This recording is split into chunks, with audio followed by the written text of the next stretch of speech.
Magandang araw, ako si Rose Ann Latenton.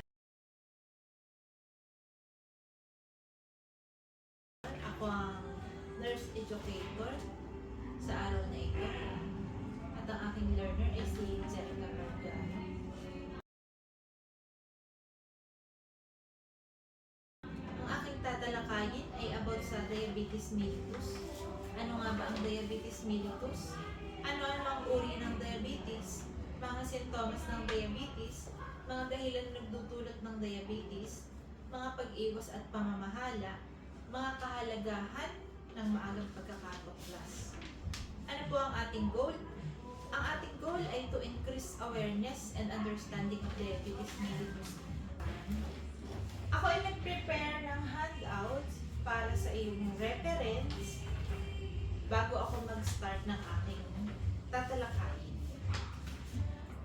Sisimulan ko ang ating talakayan sa pagpapakita ng isang video clips na nagpapakita ng epekto ng sugar sa ating katawan.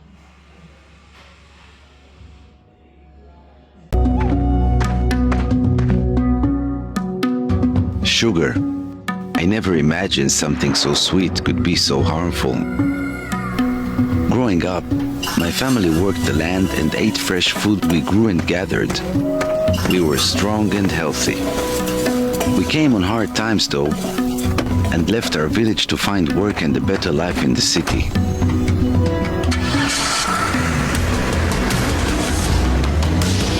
In some ways, life became easier.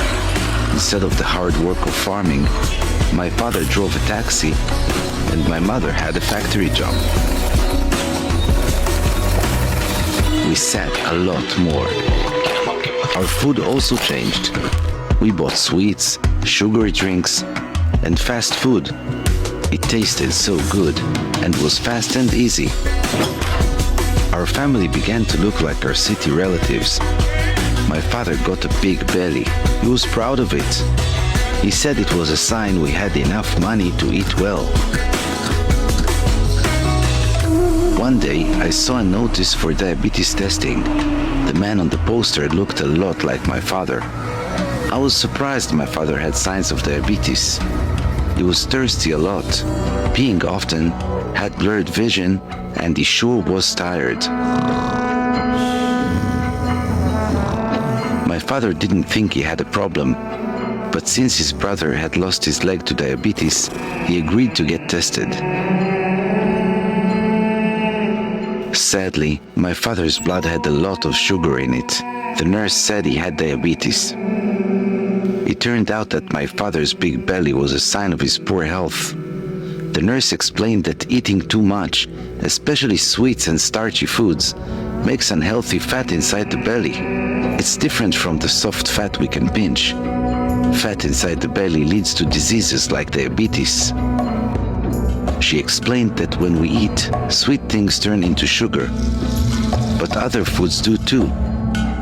Especially starchy foods like rice, potatoes and bread. A lot of sugar is hidden in processed food.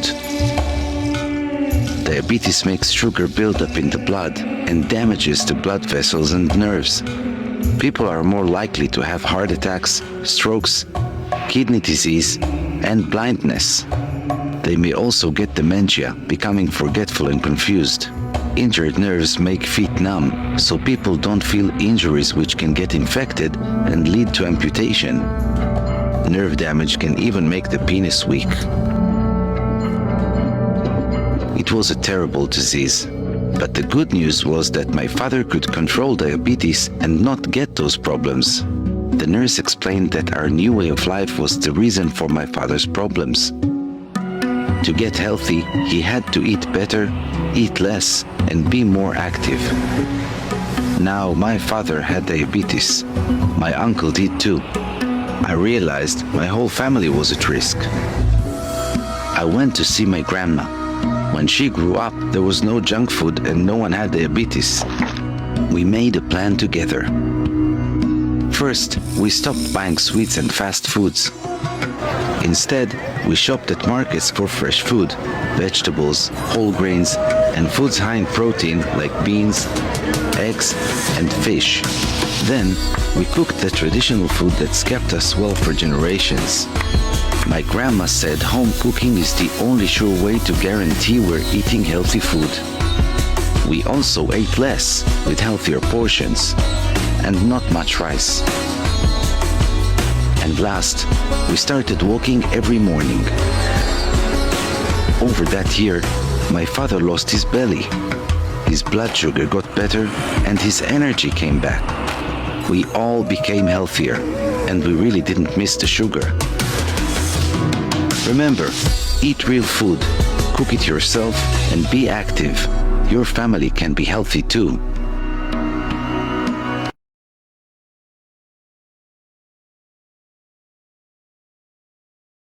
Ano nga ba ang diabetes mellitus? Miss Margano, maaari mo bang basahin ang ibig sabihin ng Ang diabetes mellitus ay isang karamdaman kung saan ang katawan ay hindi na makalikha ng sapat na insulin o kaya ay hindi makaresponde ng maayos dito. Ang insulin ay ang hormone na naglilipat ng asukal mula sa dugo papunta sa iba't ibang cells upang maging enerhiya ng katawan. Ang sintomas ng diabetes ay hindi madaling mahalata dahil kadalasan ng mga ito ay napagkakamalang pangkaraniwang kondisyon. Okay, maraming salamat. Narito ang video na nagpapaliwanag kung ano ang diabetes.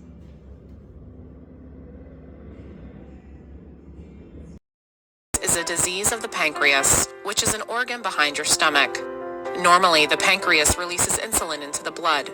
When you eat or drink, much of your food is broken down into a simple sugar called glucose. Glucose provides the energy your body needs for daily activities. Insulin is the helper, or the key, that lets glucose into the cells of the body. When a person has diabetes, one or more of the following things happens. The pancreas does not make insulin. The pancreas does not make enough insulin. Or the pancreas makes insulin that the body does not use properly, also known as insulin resistance. Without insulin, glucose cannot get into the body's cells to be used as energy. When glucose cannot get into the cells, it stays in your blood. Too much glucose in the blood is called high blood sugar or hyperglycemia. If that happens, you may need to give yourself insulin. Insulin is delivered into the body by an injection or shot. Insulin can also be delivered with an insulin pump. Makikita natin sa video na pinapaliwanag na ang ating pancreas ay o ang ating lapay ay hindi nagpo-produce ng enough insulin na kailangan ng ating katawan. O hindi tinatanggap ng ating katawan yung pinoproduce na insulin ng pancreas. Ang nangyayari, naiipon siya sa dugo, nagiging high blood sugar. Kaya tayo nagkakaroon ng diabetes. Meron tayong mga uri ng diabetes. Ano-ano ang mga ito? Type 1 diabetes. Ang pancreas o ang organ ng katawan na gumagawa ng insulin ay sira o kulang. Dahil dito, natatanggap ng katawan ang sapat na dami ng insulin na maaaring magdulot ng malubhang komplikasyon gaya ng sakit sa puso at bato. Mas karaniwan ito sa mga nakakabata, edad 20 pababa, ngunit maaari rin itong makuha ng mga nakatatanda. Okay? Explain ko mamaya sa aking mga hinandang video yung type 1 diabetes. Ang example ng type 1 diabetes na dito sa Pilipinas na kilalang-kilala natin ay si Gary Valenciano. Meron siyang type 1 diabetes. Okay, let's discuss the type 1 diabetes a little later. Okay? Type 2 diabetes. May kakayahan ang katawan na gumawa ng insulin, ngunit ang dami ay hindi sapat o kaya naman ay hindi ito kayang gamitin ng katawan ng maayos. Or insulin resistance. Maaaring magkaroon ng malubhang komplikasyon ang type 2 kung hindi maagapan. Karaniwan ang sakit sa mga nakatatanda, edad 40 pataas, ngunit maaari rin itong makuha ng mga nakatatanda.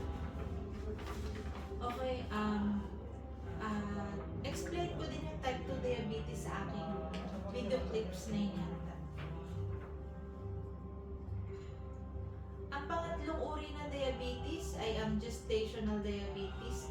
Ang mga buntis na walang diabetes noon,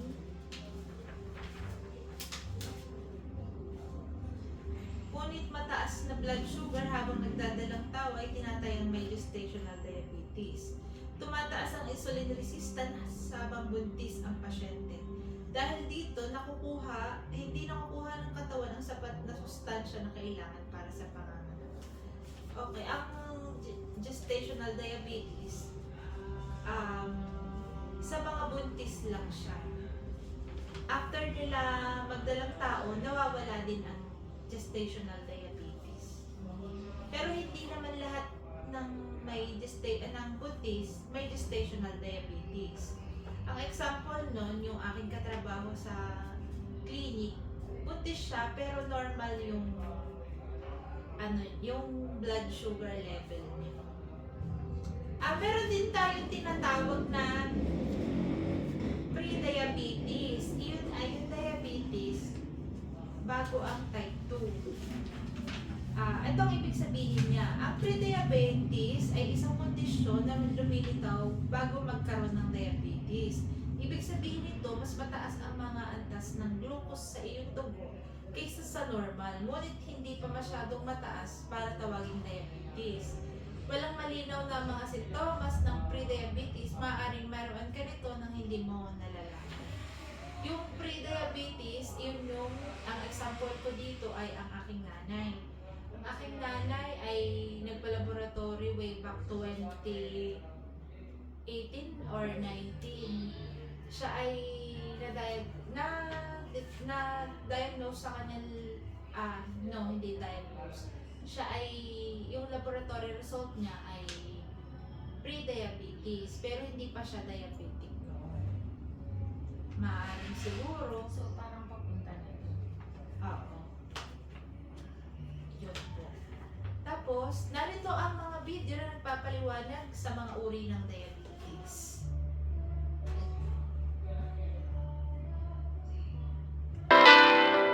There are two types of diabetes, type 1 and type 2. Type 1 diabetes occurs when the cells in the pancreas that produce insulin are damaged. As a result, people with type 1 diabetes produce little or no insulin, which means that sugar cannot get into the body's cells for use as energy. This causes blood sugar levels to rise. People with type 1 diabetes must inject insulin to control their blood sugar. Type 1 is the most common form of diabetes in people under 20, but it can occur at any age. People with type 2 diabetes produce insulin. However, there is not enough insulin, and in many people with type 2 diabetes, the insulin that is there does not work properly. When this happens, sugar cannot get into the body's cells for use as energy, and blood sugar levels rise. Type 2 diabetes is most common in people over 45. Some people with type 2 diabetes can manage it by controlling their weight, watching their diet, and exercising regularly. Others might also need to take an oral medicine or insulin injection.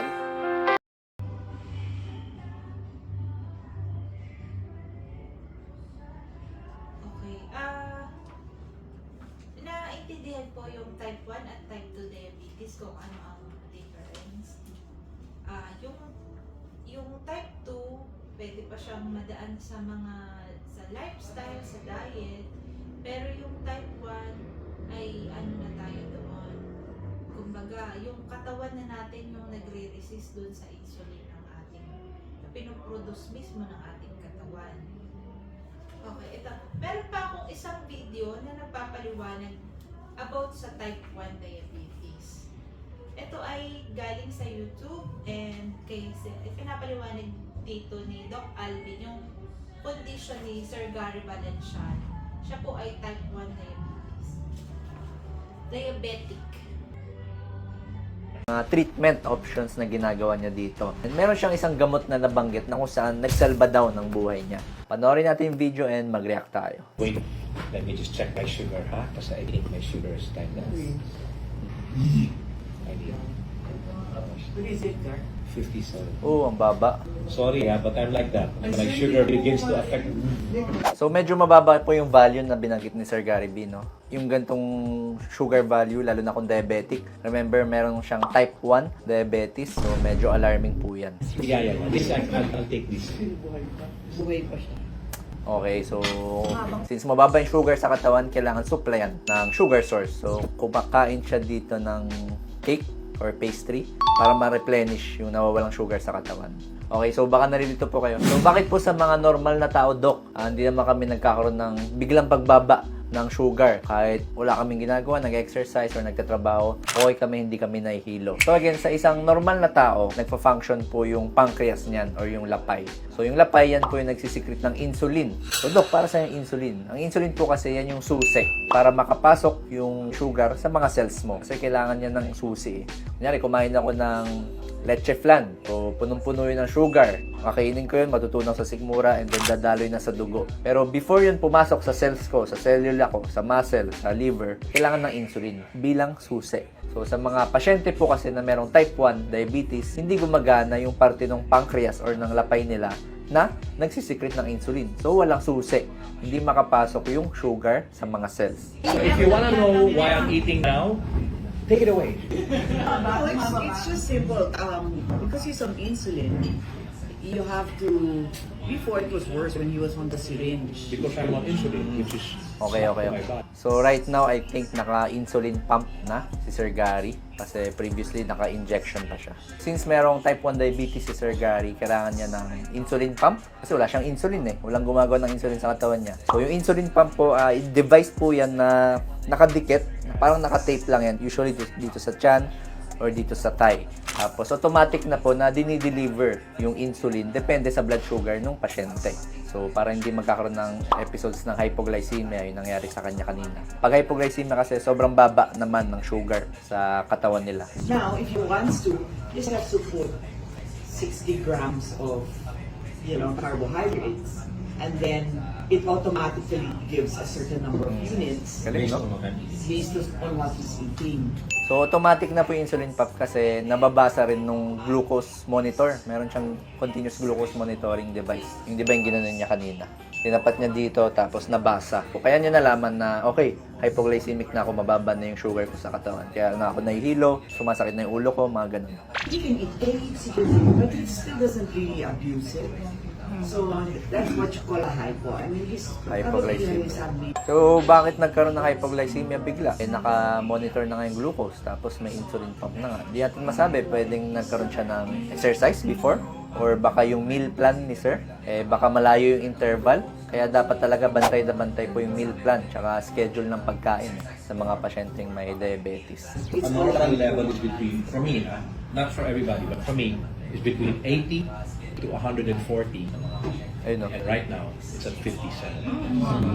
And that's not good, especially And for then the heart. coma levels are 40. So that's the Correct. dangerous levels. Kapag severe hypoglycemia, kapag severe hypoglycemia, pwede na po maapektuhan yung brain. Okay, pwede magkaroon ng comatose, pwede mawalan ng malay. Kasi yung brain po natin, very dependent po yan sa glucose. Saglit lang na mawalan ka ng glucose sa brain mo, pwede na siya magkaroon ng damage. Folks ko lang, yung hypoglycemia, mababa naman masyado yung sugar na sa katawan. Kasi yung hyperglycemia, yun yung mataas na masyado yung sugar. So, ang diabetes, para siyang, hindi porke diabetes mataas ang sugar. Pwede din mababa ang sugar.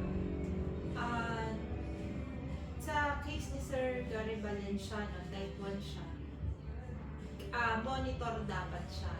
Hindi siya pwedeng bumaba, hindi rin siya pwedeng tumaas. Nasa level lang siya. Kasi pag, di ba, pansin mo, habang kumakain siya, habang nasa restaurant siya, may ginanan siya dun sa, yung glucometer niya iba, yung tinatapat niya lang dito. Tapos mababasa niya na kung ilang sugar level niya.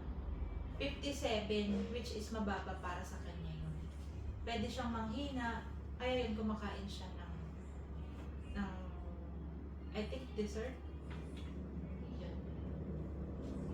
Okay, let's continue the the video clip.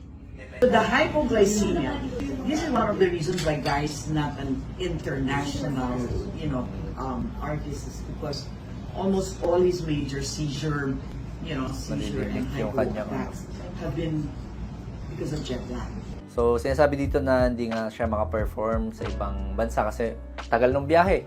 Of course, dapat nakamonitor yung pagkain niya. Mas mabilis siya mapagod kumpara sa mga ibang tao, sa mga mas normal yung pancreas, of course. So, medyo nalilimit yung activity. Okay, mga sintomas po ng hypoglycemia bukod sa nawawalan ng energy bigla, sobrang fatigue. Kadalasan yan, sumasakit yung ulo. Okay, nalalabo yung paningin, pwedeng biglang tumataas yung heart rate, pwedeng biglang naduduwal, or sabihin natin 2 days kang hindi kumakain. Ganyan yung pakiramdam ng hypoglycemia, sakit sa tiyan. Actually, di na nga lang masakit sa tiyan, masakit na sa ulo. Para ka na talagang bigla ka nang manlalata. If this is an injection, okay, that's the insulin. So that goes into my body on an hourly basis. Okay, so dyan po papasok ang kahalagaan ng pag-ingat natin sa katawan, no? Kasi may mga pasyente po tulad ni Sir Gary na hindi nagpa-function yung parte ng lapay, wala tuloy siyang insulin. So tayo, So muna, nakita mo yung pinakita ni Sir Gary Valencia. Naka-insulin pump siya, yung may... Hindi na siya nag-inject ng insulin dito sa kanyang belly. Naka-insulin pump na siya, automatic na siyang automatic siyang pumapasok doon sa katawan niya. na merong mga insulin, ay alagaan po natin ang ating lapay. Ang lapay po natin, pancreas natin, sensitive yan sa sigarilyo, okay? Tsaka sa pag-inom ng alak. Sa mga alcoholic, tsaka sa mga malakas manigarilyo, madali po sila tamaan ng mga infection or pancreatitis, tsaka pancreatic cancer. Siguro dahil hindi ako masyadong kumain kanina, Ayun. kaya bumaba ng konti. Ayun. And then now, I'll take something na bring it up to normal. So, yun yung possible reason bakit biglang bumaba yung sugar ni Sir Gary. Kasi mukhang hindi naayos yung previous meal niya. Yun lang naman mga possible causes po. Baka nagkaroon ka ng strenuous physical activity, exercise, hindi sapat yung naging pagkain mo prior, or baka sa mga hindi naka-insulin pump, baka hindi ka nakapag-inject ng manual insulin injection. Ano tawag dyan, sir? It's an insulin pump. This is the insulin pump, and this one is the constant CGM. So it's a monitor. In fact, I can actually use this pump that with a meter, but it's a different thing. It's Ibang a device bigger pa yata yan. thing that I have to again. Kasi dati, nung wala pa itong mga devices na to, yun nga, sinasabi ko kanina, mano-manong inject ng insulin dito sa tiyan. Pak, ganyan. Tapos syempre, babantayan mo pa yung glucose sa dugo. Paano ngayon binabantayan yung glucose sa dugo kung wala yung mga glucose monitor dati? Tusok din dito. Tusok ka dyan, tapos may pambasa. Actually, marami pa rin namang gumagamit ngayon ng mga patients nung device na to, yung glucometer. So, tusok ka dyan, patuloyin mo yung dugo, tapos mababasa na nung glucometer. So, yun, mano-mano. It's called the Freestyle Libre, which I actually am an endorser of, but this is the Freestyle Libre 2. The Freestyle Libre 3, which will come, I'm sure, in the next few months, it's connected to the phone. So while I was asleep at night, pag bumaba ang sugar ko, so then she'll wake me up, and then, okay, I'll go take something. Of course, ang ilan sa mga disadvantages nito, medyo mahal. May presyo po yan, kumpara dun sa mga glucometer na manual. Glucagon should be anywhere near Gary. So if this my has saved sugar his drops life. and I go into a seizure or I go into an episode and you can't wake me up, you just get that. Yung device na ginagamit niya, mahal. Pero pagka mababa or medyo nataas, sinabi ni Sir Gary, nag-a-alarm yung ano niya. So that's, even with my clothes So, on. di ba he had the 2018? He almost died. Yeah. I mean, but this saved his life. Okay, so pag-usapan natin itong gamot na to. Ito daw yung glucagon.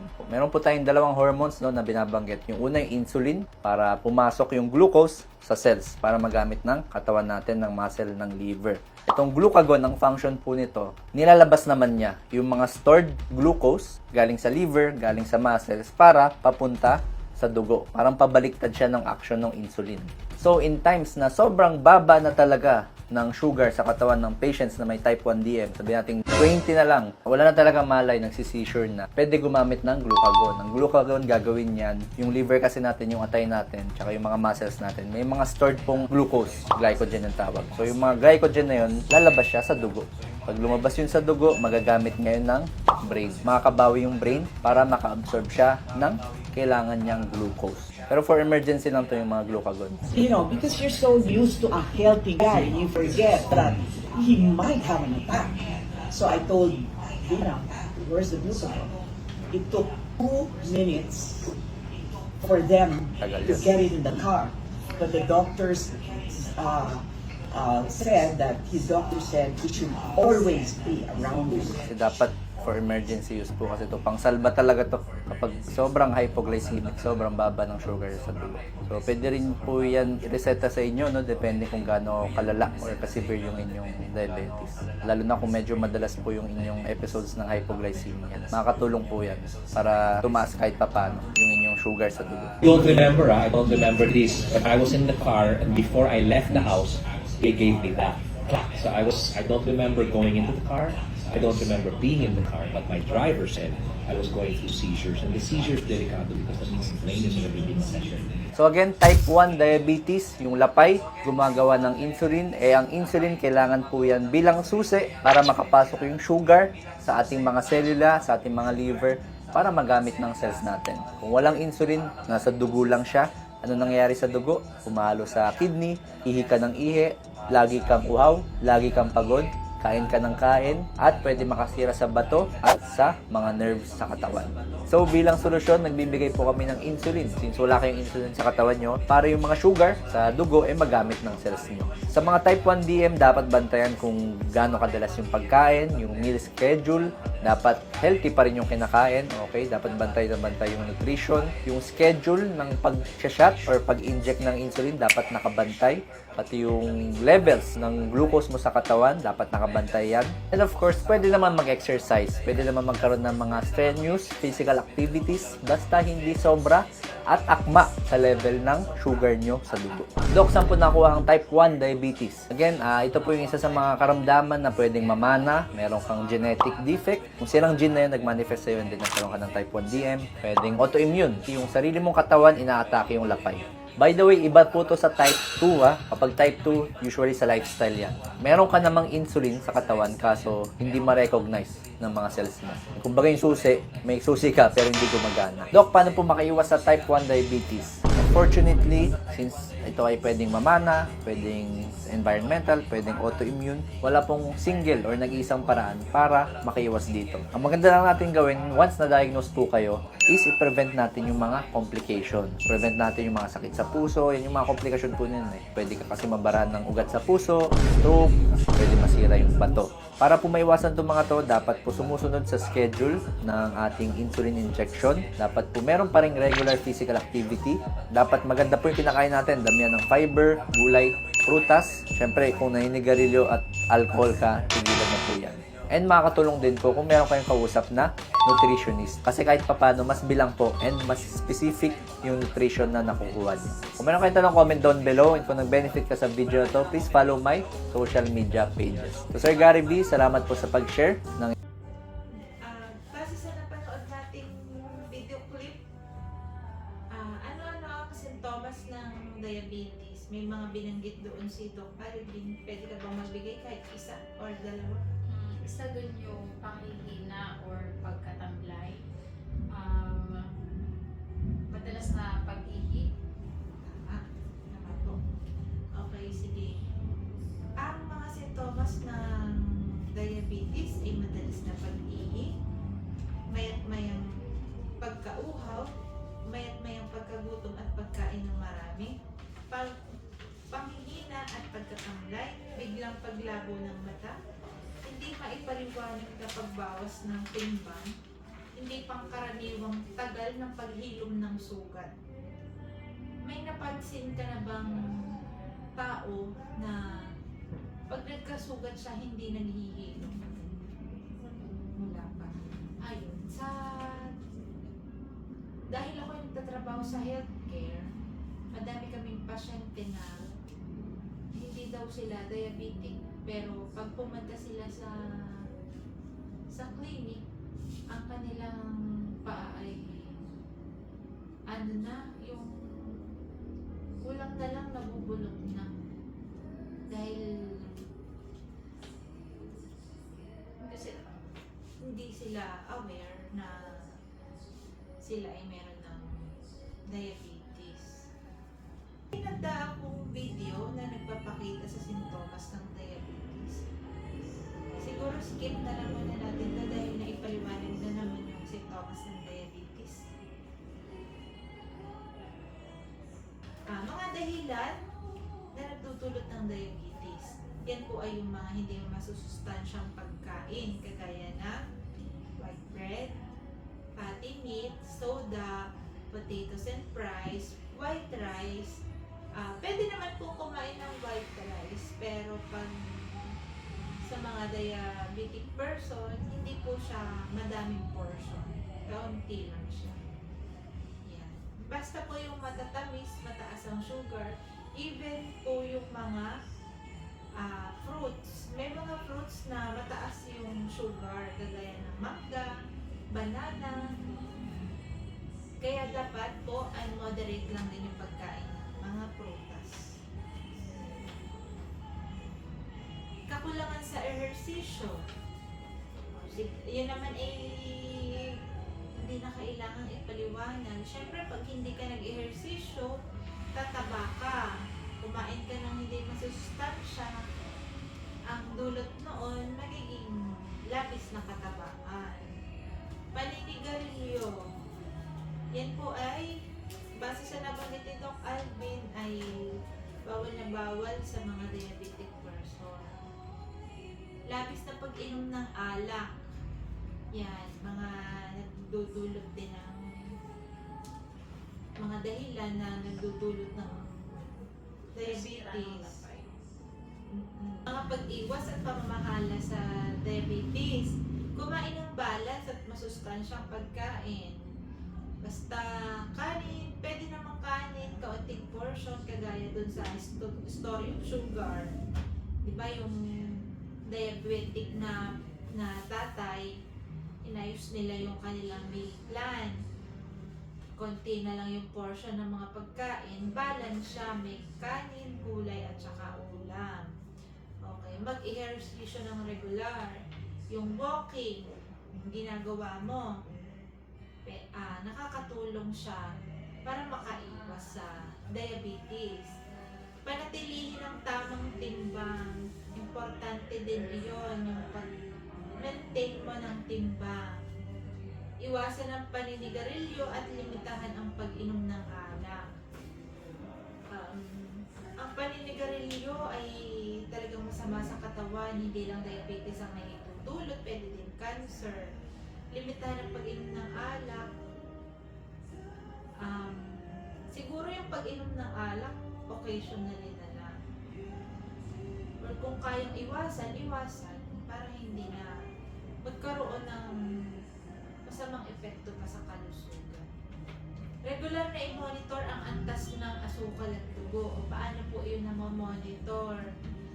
Merong nabanggit si Doc Alvin na glucometer, kung iyong mapapansin. Ide-demo ko sa iyo mamaya paano ginagamit yung glucometer. Sundin ang iniresetang gamot. Yan po, importante yan. Minsan, diagnose ang halimbawa, parents natin or relative natin na may na may diabetes. Pero ang ating mga parents ay hindi naman mga relatives, lalo dito sa probinsya, hindi naniniwala sa mga ganong gamot. Pagkus naniniwala pa sila doon sa mga herbal medicine. So, susundin ang reseta ng doktor, makikinig sa doktor. Yung mga example na gamot about para sa diabetes, mamaya ko na lang din ipaliwanag. Mga kahalagahan ng maagang pagkakatuklas. Tumutulong maiwasan ang mga komplikasyon, no? Ano-ano yung mga komplikasyon na nabanggit? Yung sa heart disease, sa stroke, tapos ay sa kidney disease, tapos sa mata din, yung panlalabo ng mata. Yun po yung mga pwedeng maiwasan sa maagang pagkakatuklas sa diabetes.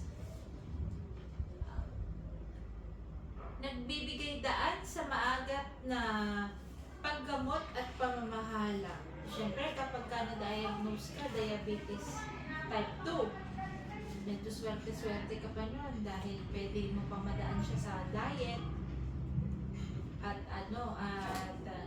hindi na lumala pa maging type 1. Ang pinakamataas na ng diabetes, type 1. Sa ibang bansa, madami pang type yan. Hindi lang yan type 1, type 2. Madami pang tinatawag yan sa ibang bansa. Pero magpo-focus tayo kung ano yung meron dito sa atin. Nagpapababa ng panganib ng sakit sa puso, pagkasira ng bato at pagkawala ng paningin. Yan ay nabanggit ko kanina. Nagtataguyod ng mas mabuting kalidad ng buhay. Siyempre naman, kapag wala kang sakit, siyempre masiglang pamumuhay. Masaya ang pamilya, gano'n. Ayan. Meron akong mga ipapresent sa'yo na karagdagang informasyon sa diabetes. Paano ba nadadiagnose ang diabetes? Okay. Meron tayo tinatawag na fasting blood glucose test, yung random blood glucose test, at saka HbA1c. Yung fasting blood glucose test, ito ay sa laboratory ginagawa. Kukuhanin ng dugo, tapos ipapatest sa laboratory. Ito ay may fasting. Ngayon, ano naman po yung HbA1c? Yung HbA1c ay test or glycated hemoglobin test provides your average blood glucose level over the past 2 to 3 months. 2 to 3 months daw. Meron akong example dito.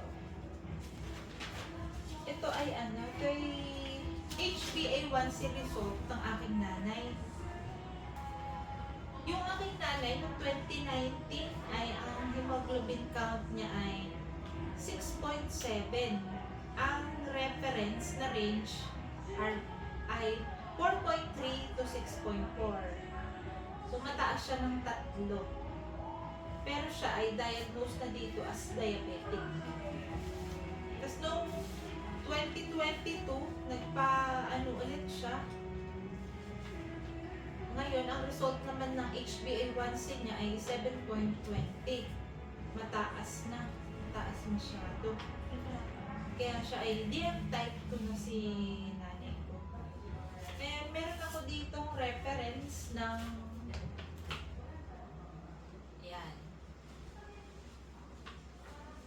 ang in range or normal ng fasting ng blood glucose test, less than 100.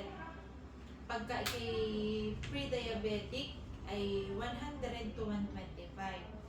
Tapos pag diabetic na, 126. Tapos, pag sa random naman, ang random po RBS ay yung glucometer na.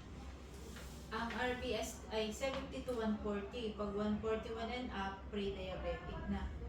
Pag 200 or higher with classic symptoms and hyperglycemia or hyperglycemic crisis. Yan. Tapos, HbA1c less than 5.7% ay normal. 5.7% to 6.4% pre-diabetes na. 6.5% or higher, diabetes. Okay. 6.5% milligram per deciliter po yun. Okay, tapos,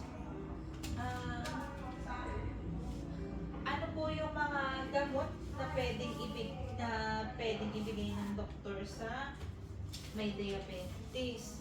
Yung nanay ko po ay may metformin 500 mg milligram, ito ay once a day.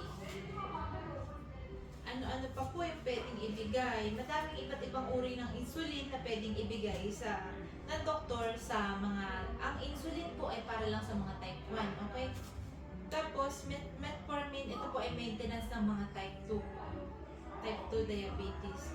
So, syempre, para makaiwas po tayo sa diabetes, tamang pagkain, umiiwas sa mga pagkain matataas ng sugar content, at ang matatabang karne, kumain ng whole wheat bread, sugar-free bread, brown rice, at maraming prutas.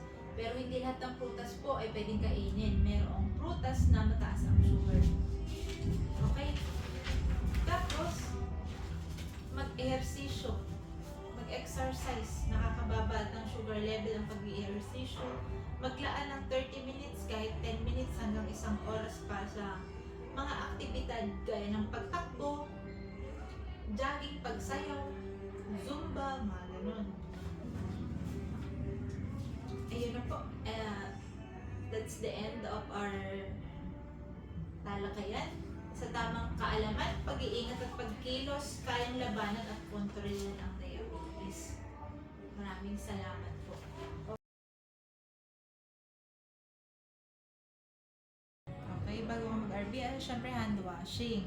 So, since wala tayong dito ngayon, alcohol, and then, prepare mo yung gamit. Ito yung glucometer.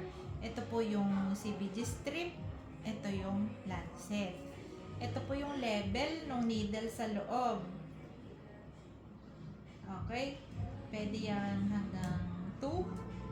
1, 2, 3, 4, 5. Pero ang ginagamit, siguro pag sa'yo manipis naman ang mo, ang balat sa daliri, 2 lang.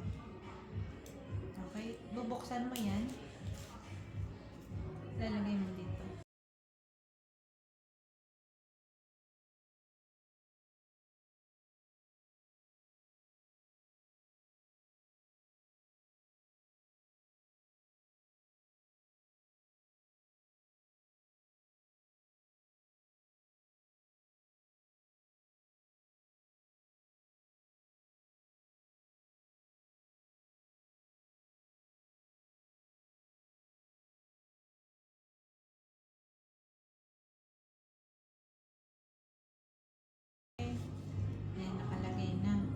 Ito lang sa'yo. Kasi parang manipis yung Kasi ito, yan, dalawa yan ha.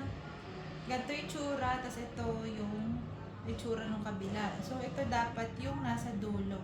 Yung isa lang line. Okay, lalagay mo lang dyan.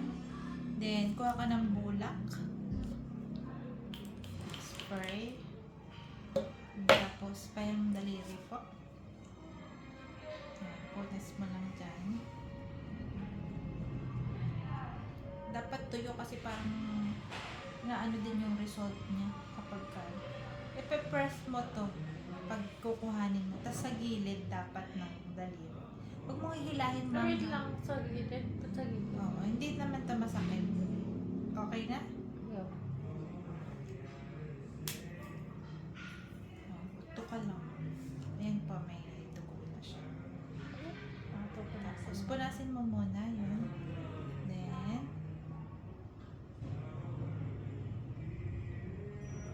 yan, pag tumataas na siya. Ito maglagay para maganda.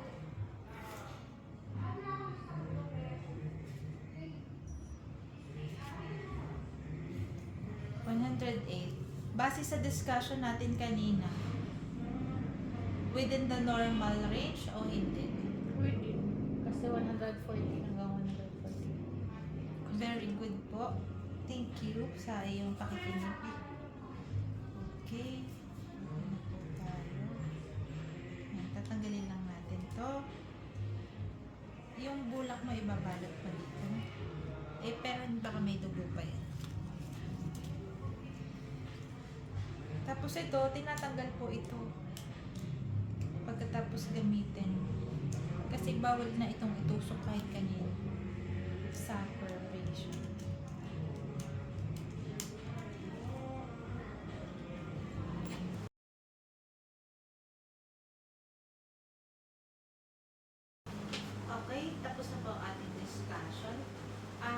proceed tayo sa question and answer. Meron po ba tayong mga katanungan, Mrs. Margano? Yes po, actually nag-prepare po ako ng 3 questions about dun sa naging topic natin today about sa diabetes. So, yung first question ko po is, according naman dun sa topic natin, diabetes is a bit stressful para sa mga patient. So, paano naapektuhan ng diabetes yung mental health ng isang tao? When it comes to mental health, ang diabetes ay nagpo-cause ng anxiety, depression, and diabetes distress. At maaari din ito maapektuhan ang pagbaba o pagtaas ng blood sugar.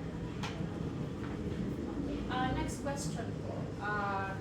Since we all know naman na regarding po sa fasting, di ba po, pag yung fasting, nagiging cause siya ng pagbaba ng sugar level ng isang patient or diabetic patient.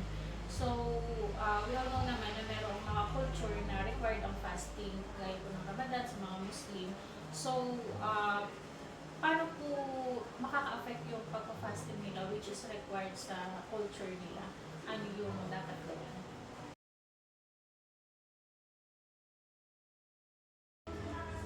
Ang pagpa-fasting ay mapanganib lalo sa mga tao or pasyente na gumagamit ng insulin. Pero sa tamang monitor at pagpaplano, maaari naman ito maisagawa ang pagpa-fasting na ligtas.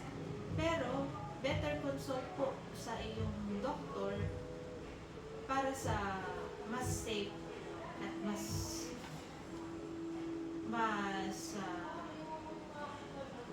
safe na paraan para maisagawa ang pag-fasting. For the third question, based agad sa topic kanina, karamihan dun sa nabanggit is kung paano i-prevent yung diabetes at paano siya i-manage. Paano naman po yung cure in the future? Meron bang possible cure ang diabetes?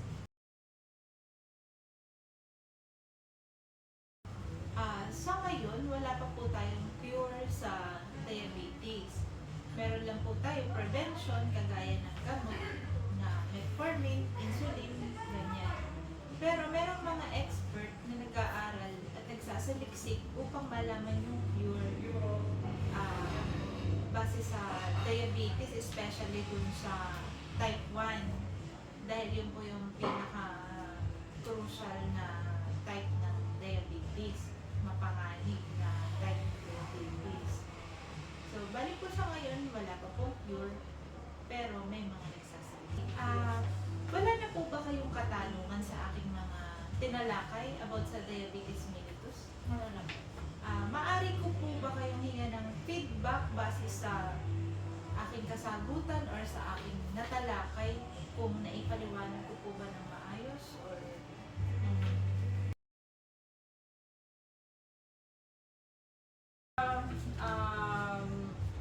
kung paano po na-execute yung information about sa diabetes, marami po akong natutunan. Very informative po.